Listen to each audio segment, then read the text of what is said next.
Hello, thank you. Bonjour tout le monde. Bonjour. On va passer à l'anglais maintenant. We're delighted to have both of you here with Nous us sommes today. très heureux de vous avoir ici And avec the nous. idea is that we'll have a talk. Et First of all, I think it's nous allons important d'abord that you introduce parler. yourself. C'est important Just de vous explain présenter tout d'abord, who you worked de for when you dire were in pour qui Afghanistan, vous what travaillez media you lorsque vous worked étiez en for, Afghanistan, pour quels and, médias, very briefly, et an de idea of dire what you did brièvement, de nous donner une idée what de ce que vous all that faisiez happened in the avant last few ce qui s'est weeks. passé au cours des dernières semaines. Well, thank you. My name is Merci. Rateb Nouri. Je suis Rateb Nouri. I started my journalism career J'ai in 2008. commencé ma carrière de journalisme en when I still 2008 was a lorsque university student. j'étais encore I un worked étudiant à for l'université. radio, and then I J'ai went to travaillé Tolo pour la News. That radio, was puis a ensuite leading à channel in la télé, Afghanistan, and then I joined dans une AFP. grande chaîne. Et puis But ensuite, j'ai travaillé very pour recent 2 l'AFP. years, I was Au working for cours des Radio 2 Free dernières Europe. années, je travaillais Okay, and pour same question, une autre Farshad radio, Hussein, if you would introduce yourself, Radio just give Free us an Europe. idea of who you worked Et for to donnez-nous recent aussi une events. idée de ce que vous avez fait avant les derniers événements.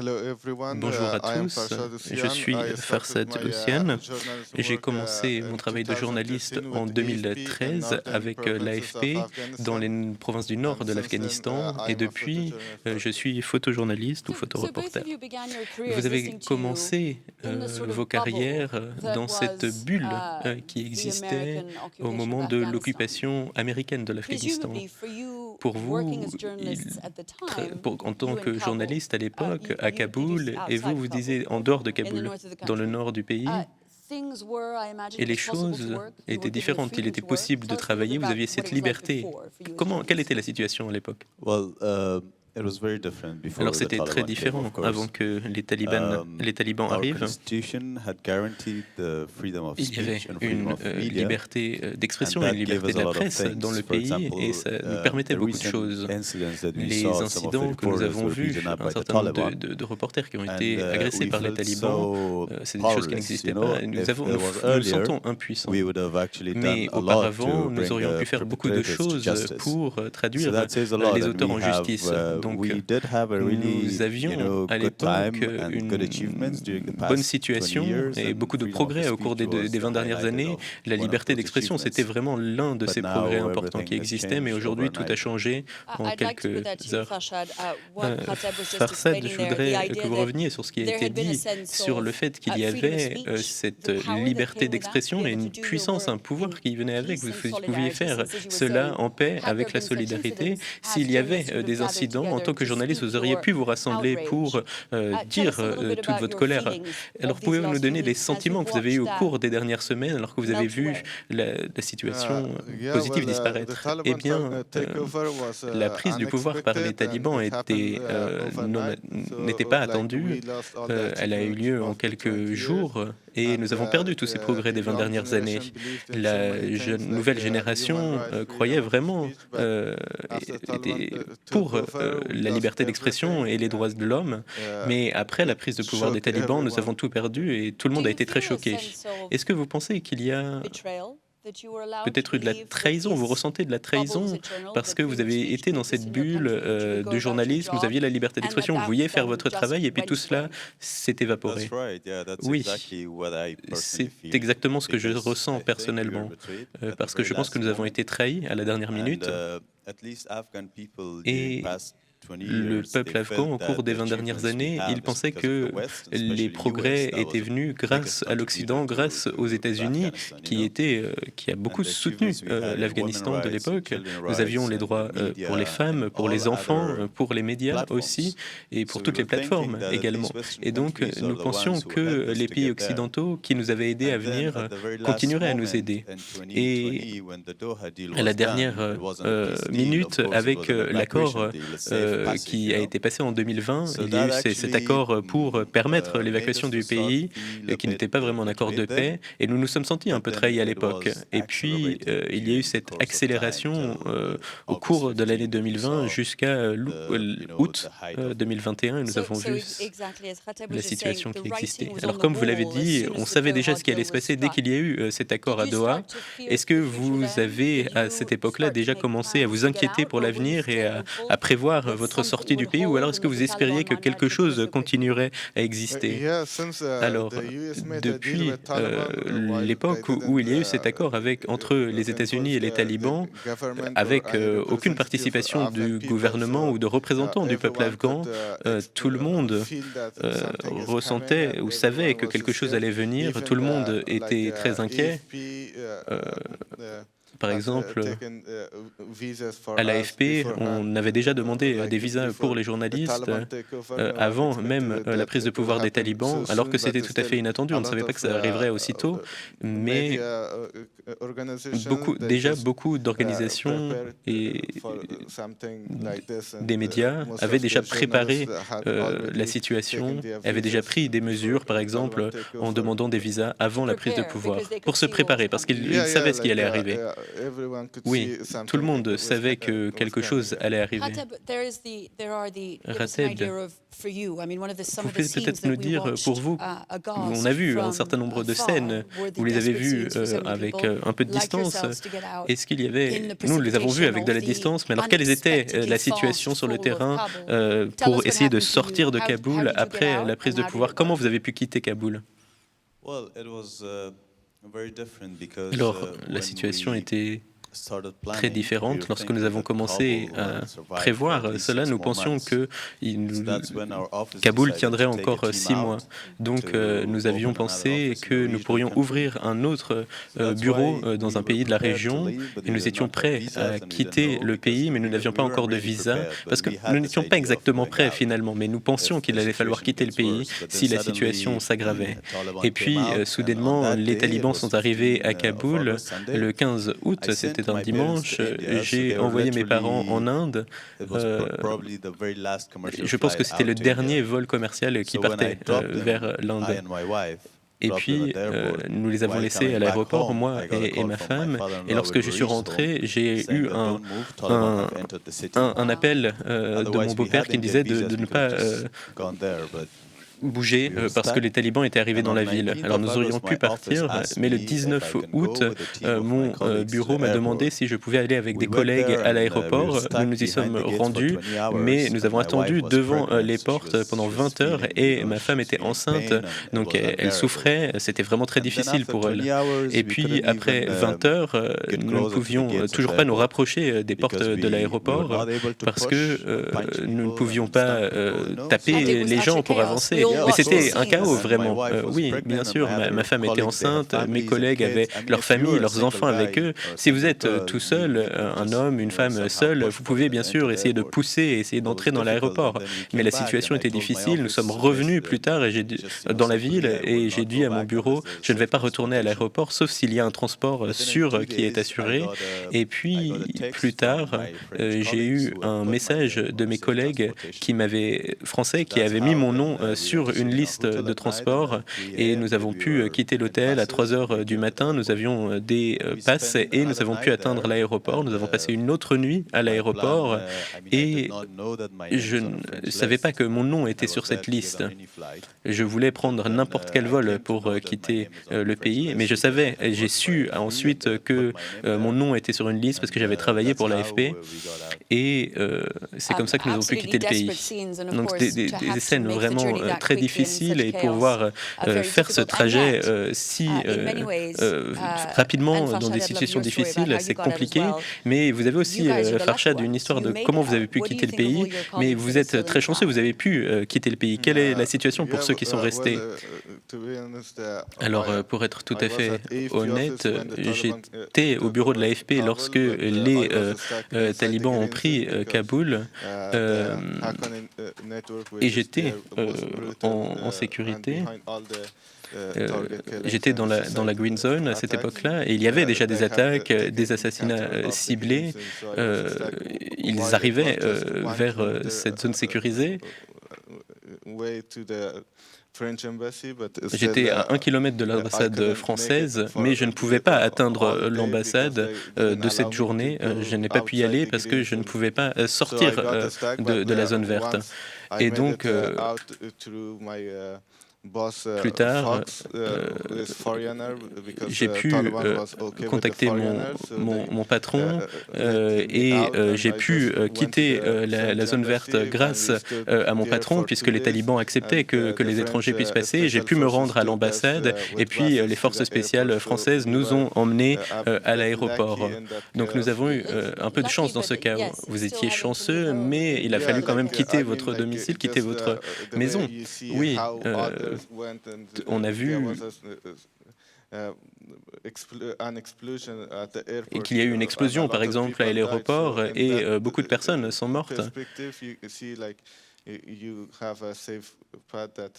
Alors nous savions que nous avons eu une situation qui était meilleure que les autres tout de même. Alors quel est votre sentiment par rapport à ces journalistes qui sont toujours en Afghanistan? Ils vont être ciblés. À quoi vont-ils faire face? Lorsque j'ai quitté l'Afghanistan, il y avait encore des collègues qui étaient... Toute notre équipe, finalement, était encore en Afghanistan. J'étais le seul à pouvoir atteindre l'aéroport. Et je ne peux pas vous expliquer ma tristesse à l'époque. J'ai donné un entretien à un journal à cette époque-là et je me suis mis à pleurer parce que le journaliste me posait des questions et encore des questions et c'était trop pour moi. Aujourd'hui, la plupart de mes collègues ont pu quitter l'Afghanistan, mais ceux qui y sont restés, alors je ne sais que la solution, ce n'est pas de faire sortir tout le monde, mais les plus vulnérables, ils devraient pouvoir quitter le pays. Et le processus d'évacuation n'a pas été aussi transparent qu'il aurait dû l'être. Et je pense que ceux qui sont en danger, ils devraient pouvoir quitter le pays. Et je pense qu'il faut que la communauté internationale mette beaucoup de pression sur les talibans pour qu'ils respectent les droits humains et les droits des journalistes et des militants de la société civile. Alors c'est ce que je voulais vous demander.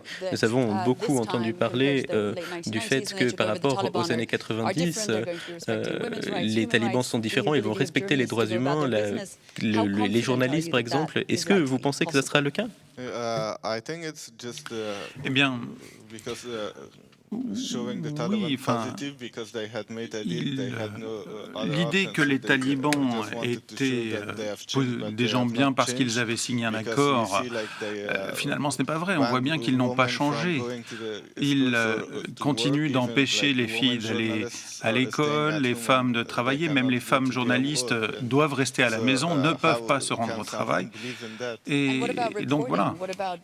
Et les reportages, le journalisme à proprement parler, est-ce qu'il y a encore des journalistes en Afghanistan qui vont pouvoir continuer de raconter leurs histoires? Alors, si vous le permettez, je vais peut-être répondre à la question précédente avant de vous répondre. Vous savez, les talibans sont devenus plus malins, mais plus dangereux. Plus dangereux parce qu'ils sont plus malins, c'est ça? Oui, précisément parce qu'ils savent utiliser la publicité, la presse, les médias maintenant. Et ils agissent très différemment de ce qu'ils annoncent. Alors, les journalistes en Afghanistan, écoutez, si la situation se poursuit, le journalisme libre disparaîtra. Vous vous dites que le journalisme indépendant est encore plus important aujourd'hui. Oui, c'est ça. Les journalistes aujourd'hui ont un choix à faire. Soit ils acceptent de couvrir l'information dans le cadre prescrit par les talibans, sous leur autorité,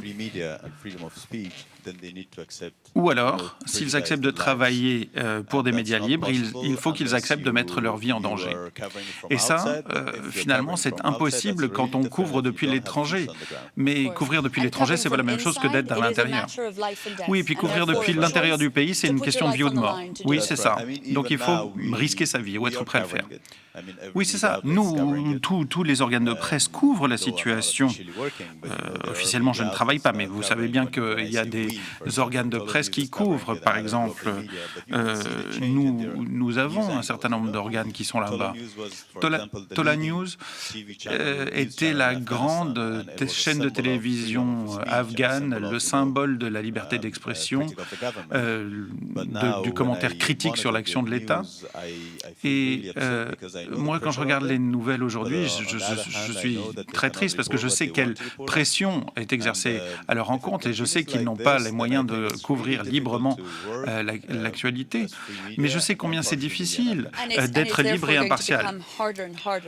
Donc ça va devenir de plus en plus difficile pour le monde entier de savoir ce qui se passe réellement en Afghanistan, c'est ça? Oui.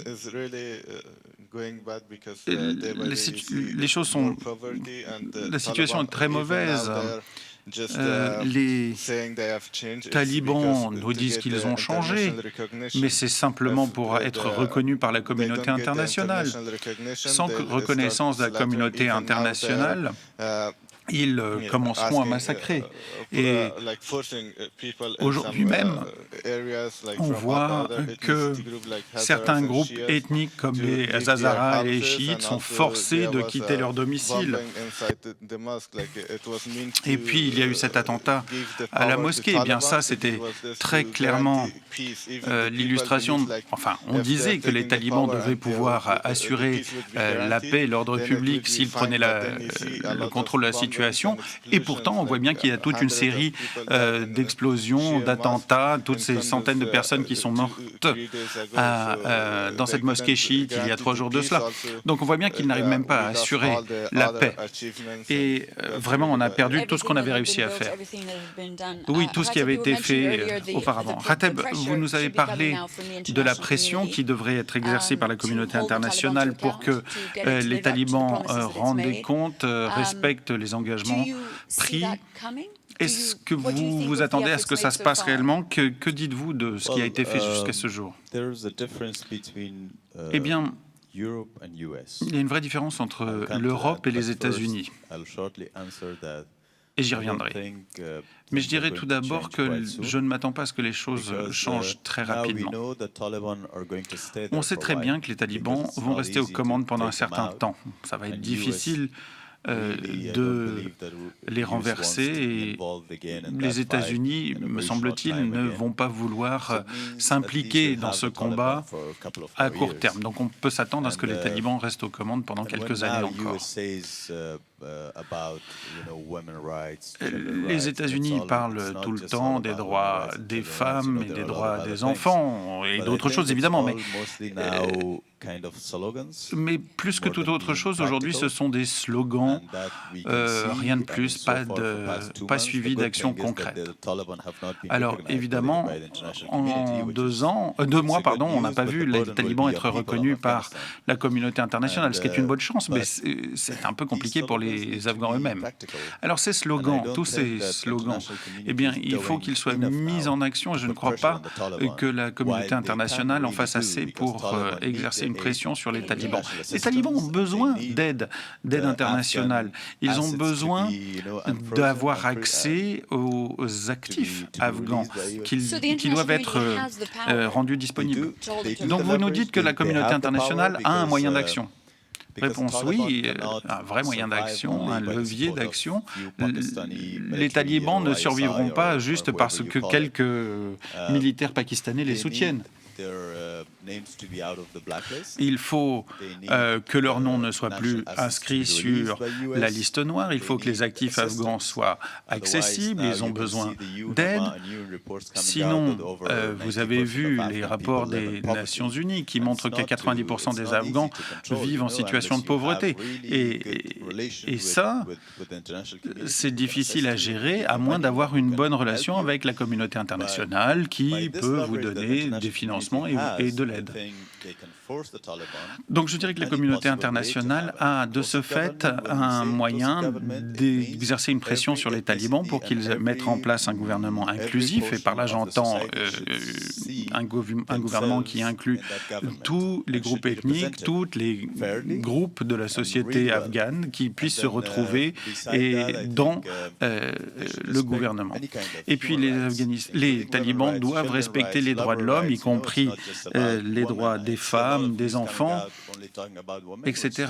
Alors évidemment, la presse parle souvent des droits des femmes, ce qui est très important.